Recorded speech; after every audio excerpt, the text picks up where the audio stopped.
Welcome to Typecasting. Pop culture by the numbers. That's your host, Lucas Graydon. And if he was one of Thanos' kids, he wouldn't need any alterations. Aww. And that's your co-host, Murjanatu Matua. And Gamora may be the deadliest woman in the galaxy, but Murjanatu is my favorite woman in the galaxy. Oh, that is a good one. That is a good one. I love Gamora. Well, here on Typecasting, two Enneagram Type 4s, our favorite, are having a spoiler-filled discussion of the best fictional characters, discovering where they fall on the Enneagram of personality. Now, there are a few ground rules here at Typecasting. So before we get started, let's review. Rule number 1, every type is beautiful. Number 2, the Enneagram is a tool, not a box. Rule number 3, we only type fictional characters. You are the authority on your own type. Number 4, our favorite, we are not experts. Okay, I'm so excited for the season finale. Can you believe we made it, Murjanatu? I absolutely can. We are amazing, but I am not sure how I'm going to get through this one. This was the hardest one for me. I agree, 100%. I was just like, whatever's happening, they all are really unhealthy. Yeah. You know what I mean? We did not make this easy on ourselves for a final episode. No. So we might be either going to fight a lot because we are so far and it's hard to do it, or we're just going to be like, yep, agree, let's get on with this because this is challenging. I will say I'm really excited to be starting with the character that we are because there's one that I'm very unprepared for. But before we get to them, let's start with Gamora. As I mentioned earlier, she is known as the deadliest woman in the galaxy, a super skilled, trained assassin. And a fun fact about Gamora, in the comics, Gamora's storyline is very similar to what we see her go through in the first Guardians of the Galaxy movie, but instead of protecting the Power Stone and trying to keep the Power Stone away from Thanos, she's actually the protector of the Time Stone, which is a role that we see Doctor Strange fill in the Marvel movies. I know, it's so interesting because I honestly am not super familiar with the Doctor Strange comics. And so I'm not sure if he literally has the Time Stone or if they gave him the Time Stone, if that's how he gets his power. And made it the Eye of Agamotto. Exactly, if it was actually the same thing in the original comics. I am pretty sure that the Tesseract is known as the cosmic cube in the comics, and it is a different thing from the Space Infinity Stone, but they put them together for the movies, I think, just to make it all feel more part of one story. So I wonder if it's something similar with the Time Stone and the Eye of Agamotto, kind of like when they just pretended like Loki's staff had the Mind Stone in it the whole time, even though they definitely had not planned that in the first Avengers. Definitely not. But I thought they did a good job of making it all happen and setting it all up. I thought that was great. But I was like, yeah, maybe not. I love Gamora, though. She's a character I knew nothing about until she was featured in Guardians of the Galaxy. And I just think she's a force to be reckoned with. She's great. She is. So is her actress, Zoe Saldana. Sorry to keep going on another tangent. But I thought it was really funny that she was the lead in Avatar and she was in Endgame. So when the two movies were fighting for highest grossing movie of all time, she was in a good way either way. I didn't even think about it. It was a win-win for her. Yes. That's hilarious. That is, yeah, I mean, wow. I feel why is not everyone knocking on her door? That's right? She's in the top 2 highest grossing films. Was she in the background of Titanic? Probably. I missed it, but I'll have to go rewatch. So, Murjanatu, let's get started. Tell me what you think Gamora's Enneagram type is. I don't know if I want to spoiler alert all of us, but I do think all of our players today have a very similar type. Oh. Yes. And so I was kind of sitting in a lot of places with Gamora, and I was trying to be unconventional, and then I was trying not to be. I definitely was trying to. At first, I thought maybe she's a 3. I think originally she's really competitive with her sister, but I don't think she's competitive for the sake of being competitive. I think she just wants, she's the best at what she does. She's a perfectionist. So then I sat between the 1 and the 8. I think she sees things in Mm-hmm. a lot of black and white, and that's one of the. And she also loves justice, and she cannot stand that she's on the wrong side of history when it comes to Thanos. Mm. And so I was trying to like figure it out. I don't think she's super vengeful. I think she just wants to do the right thing. Not that one or the other is always more full of vengeance, but we've kind of talked about the difference between 1 and 8. So the difference between a 1 is to live the right way, and an 8 is to be strong. I think that Gamora really wants to live the right way. But then ones want to avoid fault and blame, while 8s have tried to avoid feeling weak or vulnerable. And I don't think she likes being perceived as weak or vulnerable. I think so I was Oh. like, is she a 1 or an 8? And Lucas, I have to say, usually when I'm in this situation, I like go to the wings and I try to help.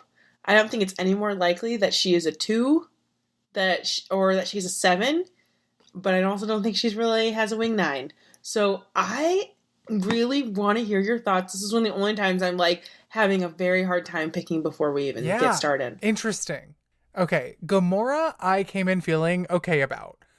I love where you're at because I definitely, for me, the two numbers I was between were the 1 and the 3. Okay. But I came to a similar conclusion about the 3 that you did, that like she is naturally good at what she does. Yes. Not that she's necessarily like striving for it. She just like is good at what she does. And unfortunately, she was raised in this environment where what she had to do was battle Nebula all the time. For me, I do see the 1. The 8 was not something that really crossed my radar. I think that you have some good points, but I definitely think that she is a 1. I think that, as you said, like her sense of justice, and for me, the word that kept coming to mind, that kept jumping out at me when I rewatched Guardians of the Galaxy, was honor. Gamora talks to Peter a lot about his honor. She calls him dishonorable when he doesn't want to give the stone to the Nova Corps, and she continues to talk about this sense of honor that I think is really deeply instilled in her. And so I really saw that as that guiding principle, like moral compass that I think is really strong in the type 1. And beyond that, I think that we do see a lot of the beautiful strengths of the type 1 in Gamora. As you said, she is a perfectionist and she's great at what she does. There's a reason she's known as the deadliest woman in the galaxy. And I think that it's her 1 that will not let her aid Thanos. 1s have that fear of being wrong and doing wrong. And I think that she, despite being raised from childhood with Thanos, her internal moral compass is strong enough to rebel against him and to betray him. And I think that's really beautiful. And she's the only one we see who does do that, who Yes. does rebel, and how much strength that must take. And he's like she is his favorite child. Yes. And I think it's just like really evident that like even like there's a reason why he favors her so much, and it's because she's good at what she does and she has a really good solid heart.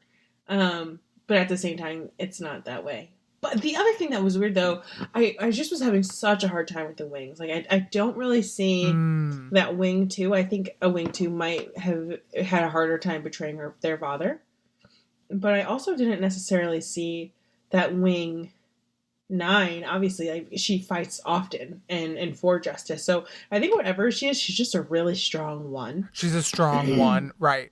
Yeah, and she doesn't necessarily wing. Like, she's somebody like, you know, we don't necessarily mock people, but people are always, there's no such thing as like 1 wing 4s or 4 wing 7s, right? You have to be next to the number. But I do feel like, you know, because she's not a real character, I think she's a 1 wing 8. You know what I mean? Right. Like, you know, I think where she's think not literally. If I had to make an argument, maybe it would be for the 9, because I think that we see her concern being for the good of all the world and not just like her immediate family. Loves. She's willing to like betray her immediate family for the sake of like this larger ideal. But again, I think you're totally right that she sits really strongly in that 1. Yes, but at the same time, the only time, you know, it's Thanos's. This is the way he finds everyone's Achilles heel. He hurts people that people love to make the sacrifices, and it's, you know, we've actually, when we watched the movie, we kind of were like, that's a fault of the writers. I don't think that Thor would have given up anything for Loki, given up information that vital to the universe for Loki. And I don't think Gamora would have done that for Nebula either. So there's a situation in which Nebula is captured by Thanos, and Gamora has vital information. And so let's roll the clip. But Thanos is torturing Nebula to get information from Gamora. Stop it. Where is the Soul Stone?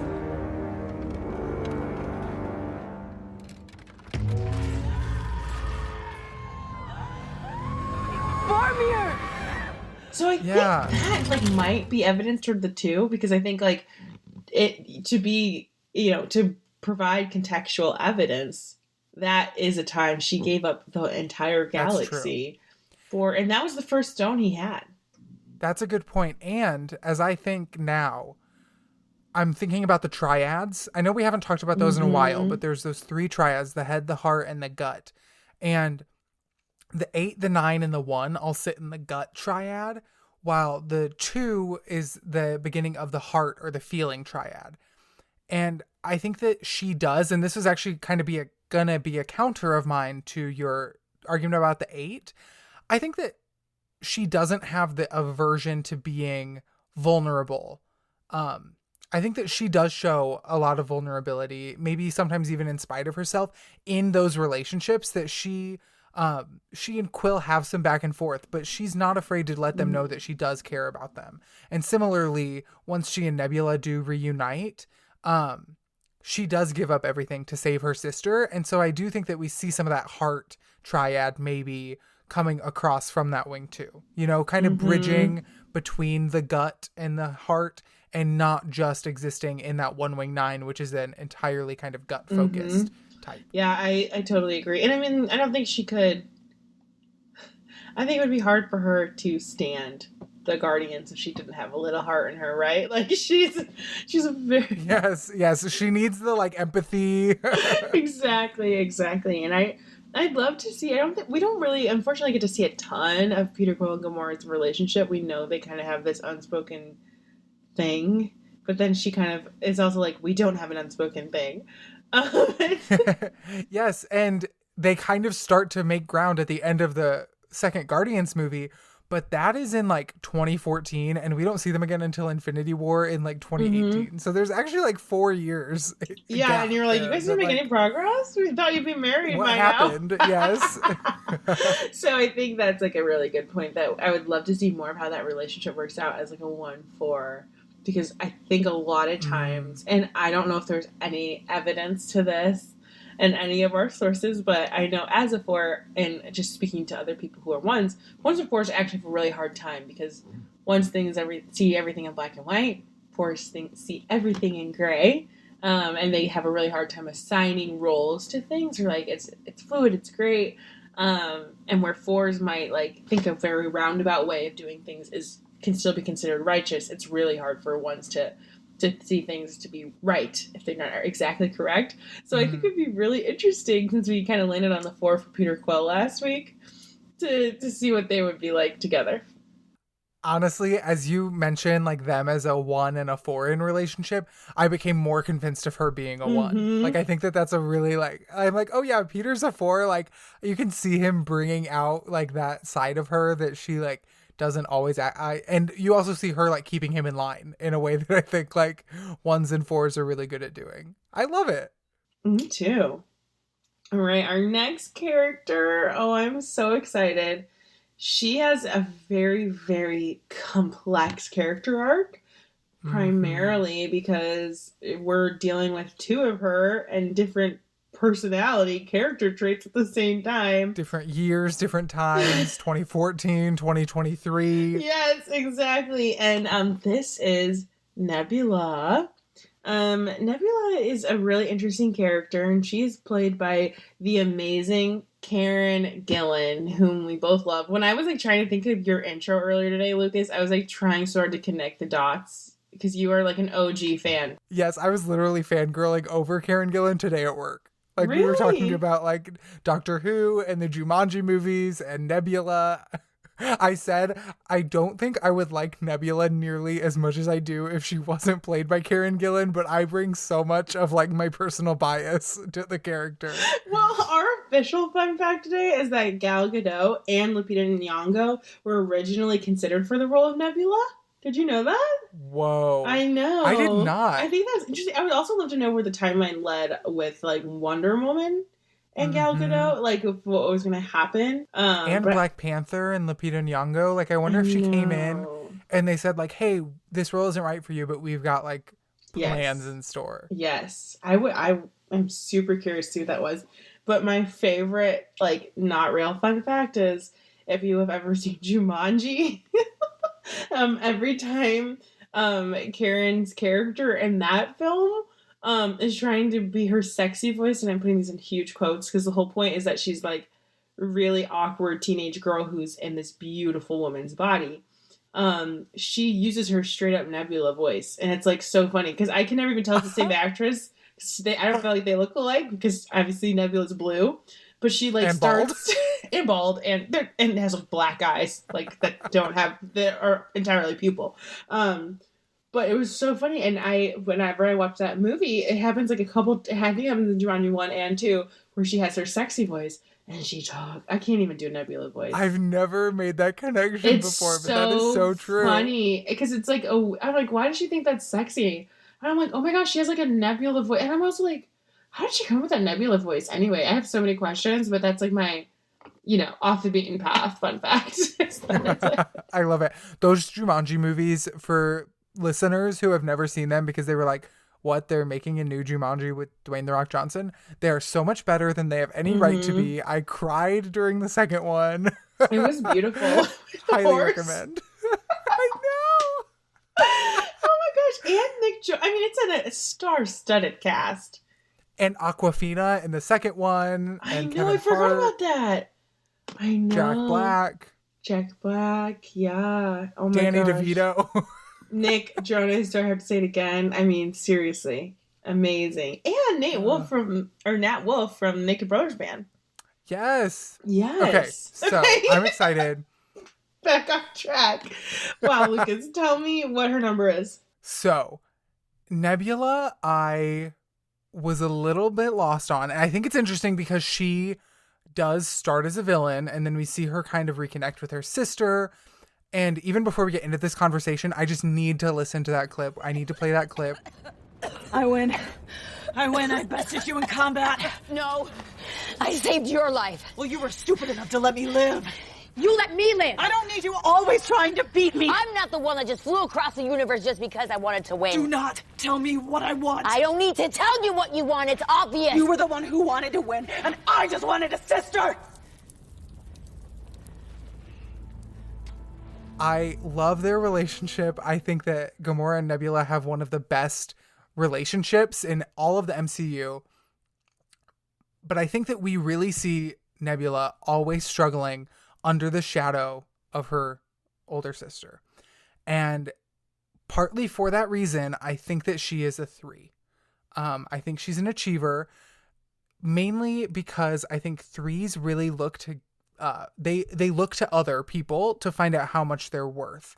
And I think that unfortunately Nebula was really taught from a young age that her worth came from Thanos' approval of her and was in direct competition with Gamora's worth. And so I think that she grew up with a lot of those really harmful ideas, and we see some of those playing out when Ronan first goes to send Nebula to retrieve the Power Stone. Nebula, go to Xandar and get me the orb. It will be my honor. It will be your doom. If this happens again, you'll be facing our father without his prize. I'm a daughter of Thanos, just like you.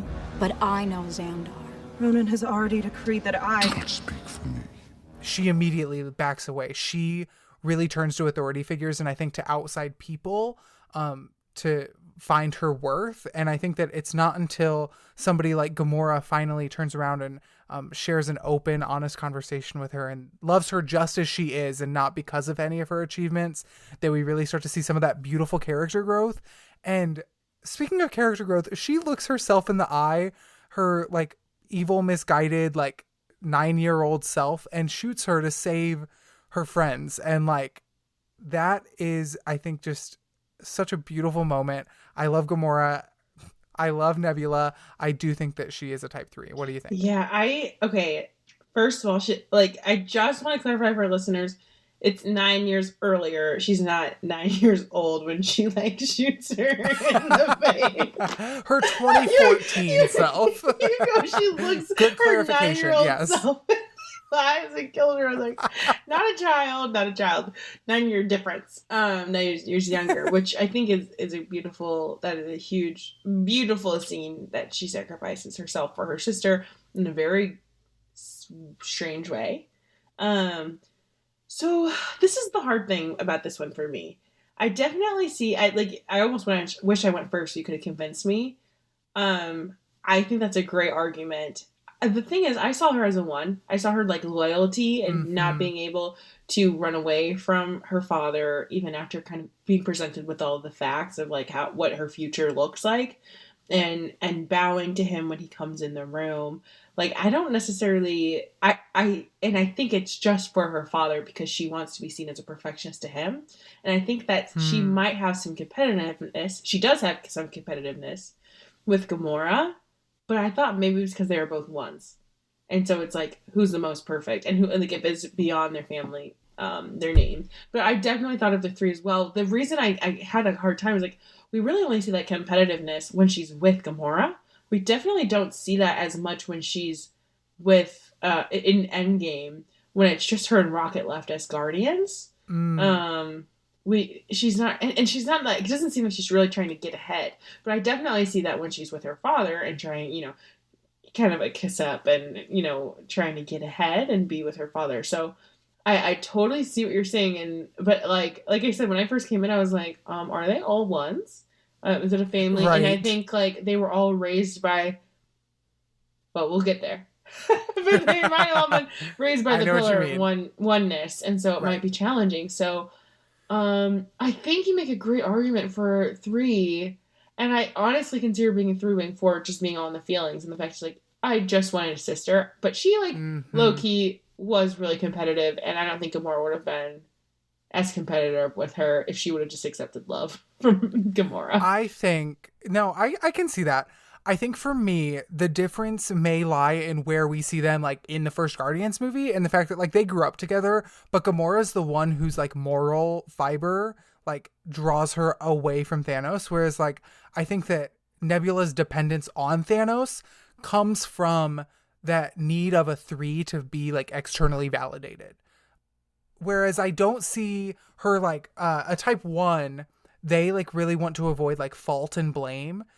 Whereas a type 3 wants to avoid being seen as a failure.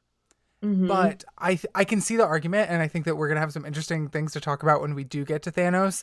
But I'm not sure that I'm convinced of the type 1 and I'm not sure as strongly as I am of the type 3. And I'm not sure I'm convinced of the strength of the type 3. And I hear what you're saying.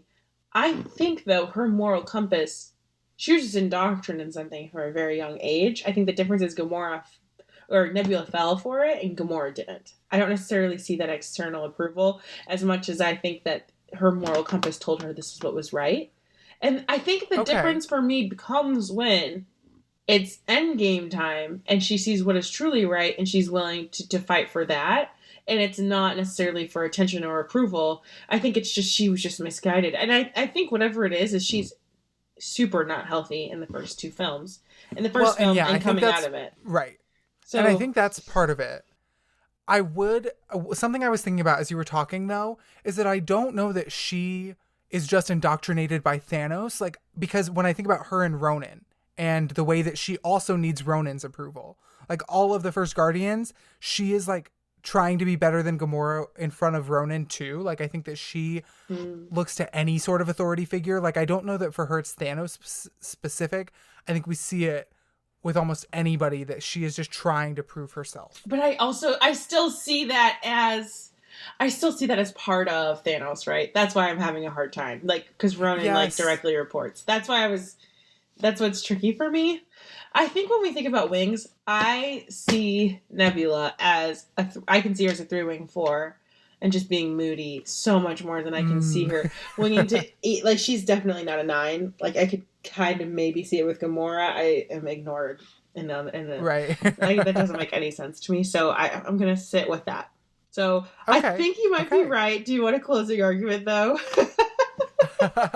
Something I was just thinking about, and obviously I'm happy with where we landed. Just I don't know that she was convinced ever that what she was doing with Thanos was the right thing. I think she was just convinced it was the thing to like get Thanos' love. Like, I don't know that she was concerned about right and wrong. And I disagree with personally, that. But I do disagree. I do think that she just wasn't educated on the manner. I don't mean to open up a new can of worms. I think that's what she's been taught her whole life. And I think it's just like the same thing that the other children were taught. Like, we're going to tip to scales. This is what we want to do. And I just think of like an Endgame when she's like, he finally has it.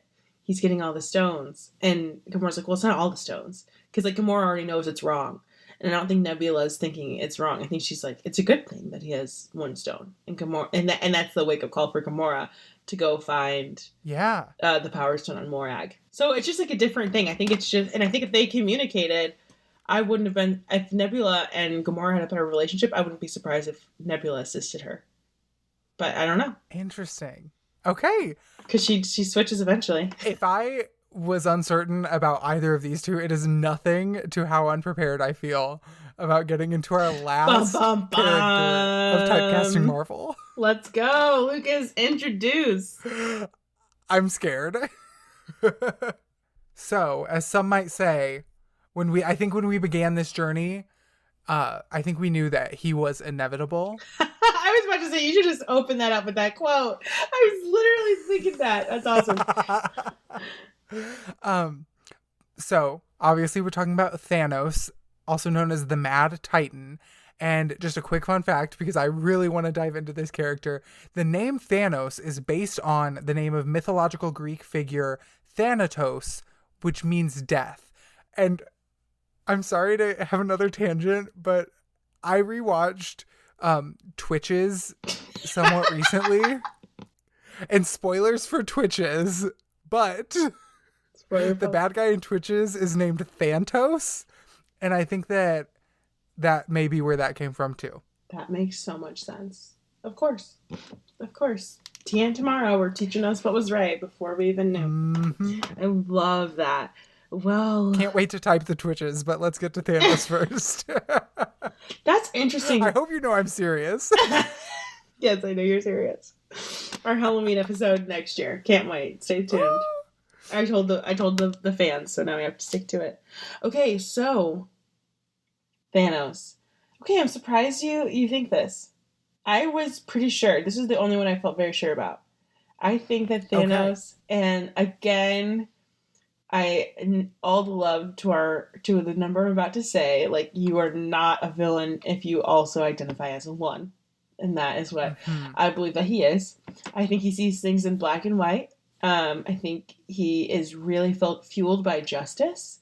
He saw what happened to his planet, and he wasn't going to let it happen again. Instead of attacking the people who he thinks caused this, none of his attacks are perceived as negative.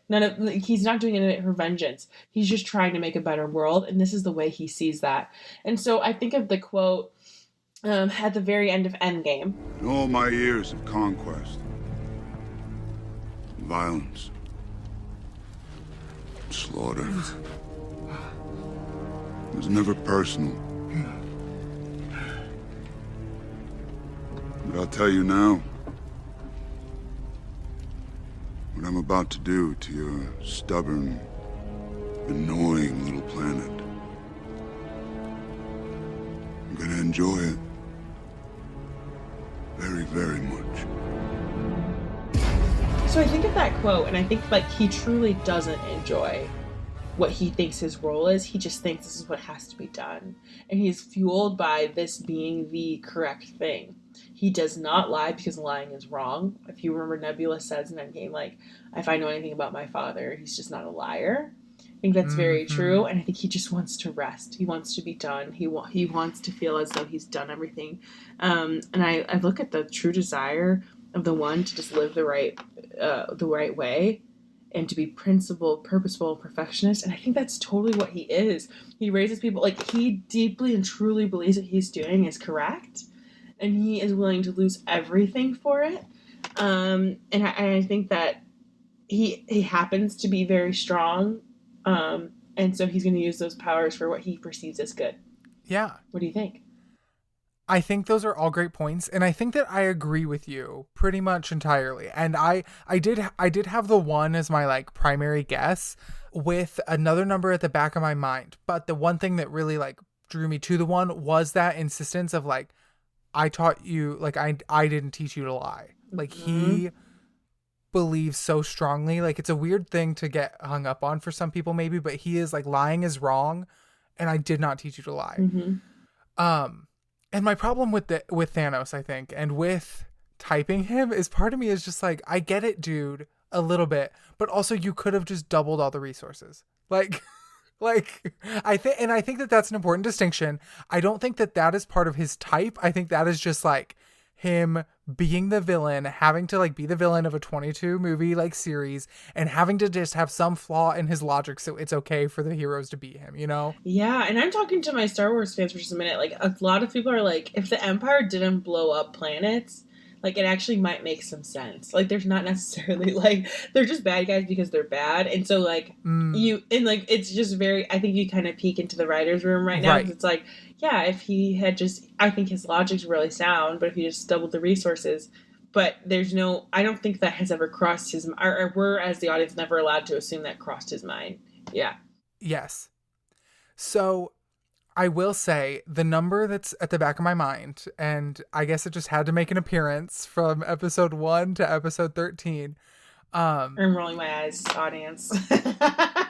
I wondered about the type 6, and actually, speaking to kind of your argument about Thanos saying like, this is the right thing to do. Like this is just, for me, I'm thinking about our conversation about Peter and the way that Peter was like, when you can do the things that I can and you don't, and then the bad stuff happens, it happens because of you. Like, I wonder how much of that is in Thanos' mind, where he's like, I watched this bad thing happen, and now I'm like working to prevent that from ever happening again because I believe I'm the only person who can.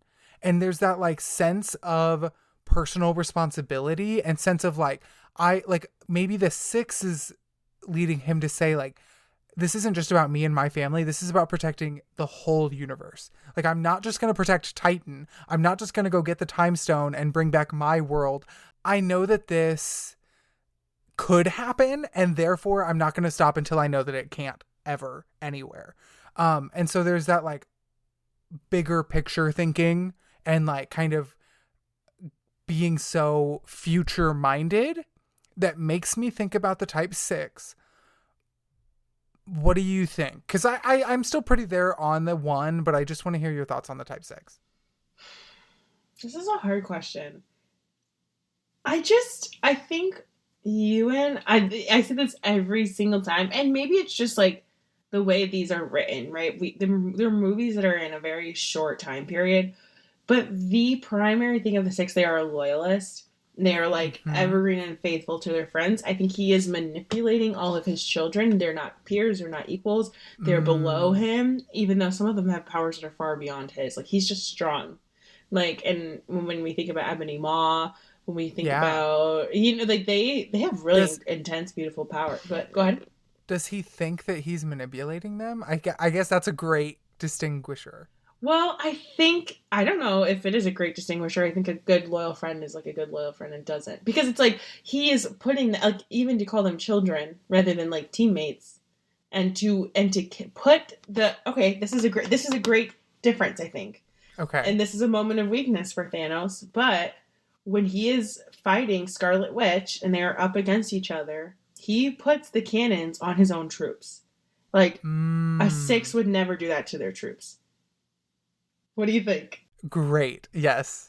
Yep. Okay. That is, I think, like a great example of the pragmatism too. And obviously, as we talked about, like, this is not just like, oh, all ones are evil, all ones are villains. But I think that ones are really good about weighing the risks and like this weighing the consequences and being like, it is more important that I survive this for Thanos, like he can weigh those risks and he's like, there's an acceptable number of casualties or whatever. Whereas maybe a 6 would be like, no, there's no acceptable casualties. Like, so I think I'm sold. Like I said, the 6 was in the back of my mind. I was trying to figure out where that like line was, but I think that was a beautiful example.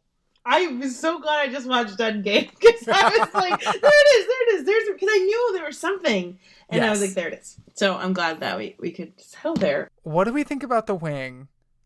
I might put the opening bid out in the One Wing 9, mainly because we talked about Gamora's One Wing 2 being those really beautiful relationships with Peter, with Nebula, whereas like, as you talked about, like he's not really attached to any of the people around him. Maybe he has that level of detachment that comes from I was thinking the opposite. So I think he is a One Wing too. I think that he can create these relationships with people who are strong. And I think if all the children came together, they might be able to kill Thanos. But he has shown them enough love and shown them enough appreciation. And in the same way, he is, choose when they're unhealthy are incredibly manipulative because they need to feel love. They need to, like, you are my child. I didn't teach you to lie. Don't you know that I love you? And to him, it's so obvious Gamora is going to die. To Gamora, this isn't love, right? But I think that sometimes, like, when we think about a very unhealthy two, they lose sight of what love is, too, because it's all about action and who they are and what they want to do. And I think that, like, that's the same thing for Thanos, right? Like, he's going to sacrifice, because that is his love. And I think that's just, like, it's misconstrued. But, like, Gamora is the one thing he loves the most in the universe, and he's willing to sacrifice her. I think another point towards the 1, or rather than the 6. But I think he does love her. It's just his love looks really wonky, and I think he thinks he's helping the universe, and he wants to sit down and sigh. What is that line? And look watch upon the sunrise on a grateful universe. It's a grateful universe. Grateful, yes. And so he's like, he wants the appreciation that it too would crave. So I'm gonna sit with that, and I don't think 9s could probably like sit and murder half a planet.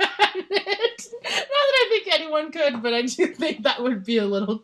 I think a 9 would definitely have thought of the doubling resources. Where no, I love you so much. I have to do this for you. And you're like, yes, can you sit down and listen to the plan? It might make a little more sense. That's what I would think. I'm sold. Yay! Wow. Season 1. I'm emotional. I'm like thinking about the fact that we're not going to be doing this next week. What? Oh my gosh, because stay tuned for season 2. And, follow us on social media. We're going to be throwing out a lot of questions, a lot of variables as we figure out what's going to be happening. And if you have any, we are Force. We don't take constructive criticism super well, but maybe we'll have some ice cream, we'll cry, and we'll read everything people didn't necessarily absolutely love, douse it in love, and we will fix it for next time, for season 2. Yes, we want to hear all of your thoughts, suggestions, comments. Cannot wait for season 2. I think there are some big things on the way that I am very excited about. I love that we got to go through all of these Marvel heroes, but there have been some things since week 1 that I have been so excited to throw into the typecasting machine. So exactly. Stay tuned. And as always, you can follow us on our socials at TypecastingPod on Twitter and Instagram. Tell us what you want us to follow. Then email us at typecastingpod@gmail.com or our website, typecastingpod.com. Yes, and get in touch with us. Follow us. Stay up to date with everything that we are doing outside of typecasting. You can find Murjanatu on Twitter at Murjana2_, and on Instagram at Murjana2. Again, that is the digit 2, not spelled out or anything like that. It's just Murjana, the integer 2. And I am online at lucasgraydon.com. There you can see my work, send me an email, follow me on Instagram and Twitter, anything you need to do. I cannot say it enough.